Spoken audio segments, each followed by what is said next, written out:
அமித்திற்கு ஒரு நியாயம் வேணும் அப்படிங்கிறதுக்காக தாங்க இந்த வீடியோ நம்ம செய்கிறோம். ஏன்னா பிக் பாஸ் வீட்டில் கிட்டத்தட்ட ஒரு 7 கேப்டன் வந்திருந்தாங்க. எஃப்ஜே ஒரு வாரம் சிறப்பாக பண்ணார்.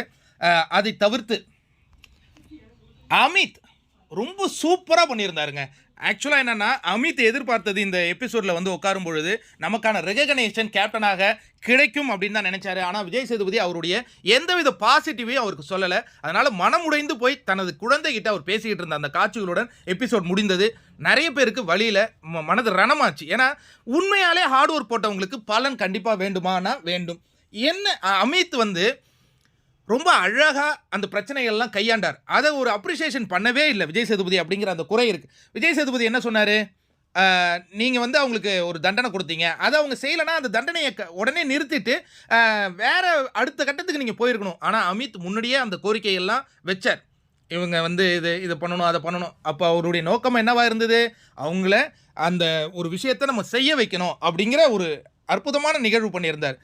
அப்பார்ட் ஃப்ரம் அந்த விஷயத்தை தவிர்த்து அந்த வீடை ரொம்ப அழகாக பார்த்துக்கிட்டார். பேட்டரியாக இருக்கட்டும், பெருசாக யாரையும் தூங்கவும் விடலை. மைக் மாட்டாதவங்களுக்கு தண்டனை எப்படி கொடுத்தாருன்னா, ஒருத்தவங்களுடைய பாசிட்டிவான விஷயங்களை சொல்லுங்கள் அப்படிங்கிறது. அது எவ்வளோ பெரிய அற்புதமான விஷயம். அதை ஏன் விஜய் சேதுபதி அட்ரஸ் பண்ணல? நீங்கள் வந்து அவர் குறை சொல்லி மட்டம் தட்டணும்னு முடிவு பண்ணீங்க, ஓகே. ஆனால் ஒருவன் செய்த இந்த சில நல்லதையும் எடுத்து சொல்லணும் இல்லையா? ஏன்னா அமித்தினுடைய கேப்டன்சியை பாராட்டியவர்கள் எத்தனை பேருங்கும்போது நிறைய பேர் கை தூக்குனாங்க.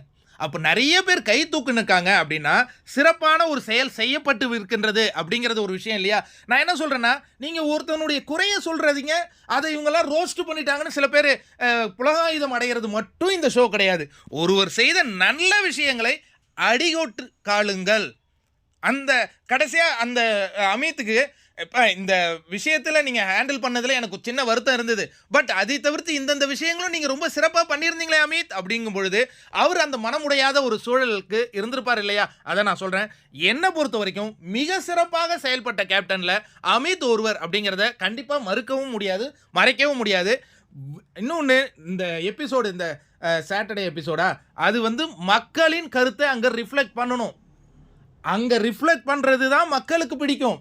நீங்கள் அமித்தை ஒட்டுமொத்தமாக சிறந்தவர் இல்லை அப்படின்னு சொன்னதை எக்காரணம் கொண்டும் குட்டாட் குட்டல் தான சேனல்லாம் ஏற்றுக்காது. என்னுடைய கருத்தில் எத்தனை பேர் உடன்படுறீங்க? Justice for Amit.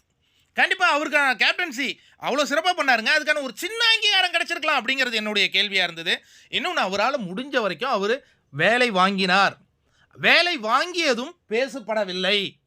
கரண்டி தொலைக்கலை, கிச்சன் ரூமு துடைக்கல, அதுதான் குற்றச்சாட்டுனா இது குற்றச்சாட்டு இல்லை, அது வன்மம். எல்லோரும் சேர்ந்து நீங்கள் பனிஷ்மெண்ட் கொடுக்கறதுக்கு உங்களுக்கு கண்டிப்பாக, ஏன்னா பாதிக்கப்பட்டவங்க, நீங்கள் பாதிக்கப்பட்டவங்க, உங்களுடைய சைடில் இருக்கிற நியாயம் புரியுது. ஏன்னா உங்களுக்கு ஏற்பட்ட அந்த இழப்பு ஈடு செய்ய முடியாத இழப்பு. ஆனால் அந்த இருவர் ஒர்க் பண்ணணும், இன்னும் ஒர்க் பண்ணதுக்கு பிறகு நீங்கள் ஒர்க்கே பண்ணலன்னு வந்து இங்கே சாதிச்சிங்கன்னா அதை நான் ஏற்றுக்கொள்ள மாட்டேன். இது அந்த ஹவுஸ்மேட்ஸுக்கு சொல்லப்பட்ட பதில் தான். ஏன்னா அவங்களும் அதை சரியாக கையாண்டு இருக்கணுங்கிறது தான் என்னுடைய நோக்கம். என்னை பொறுத்தவரையும் அமித் மிக சிறப்பாக செயல்பட்டார். அவருக்கான ஒரு சின்ன அங்கீகாரத்தை விஜய் சேதுபதி கொடுத்துருக்கலாம். கண்டிப்பாக இன்றைக்கி ஷூட் முடிச்சு வந்திருப்பார். சேதனா கொஞ்சம் பண்ணுங்கண்ணா, நீங்கள் இங்கே ரோஸ்ட் மட்டுமே கொண்டாடப்படவே படாது. நீங்கள் ரோஸ்ட் பண்ண ஆப்போசிட் ஆளுக்கு தான் ஓட்டு இன்க்ரீஸ் ஆகும். அதுவாக தெரியுமா?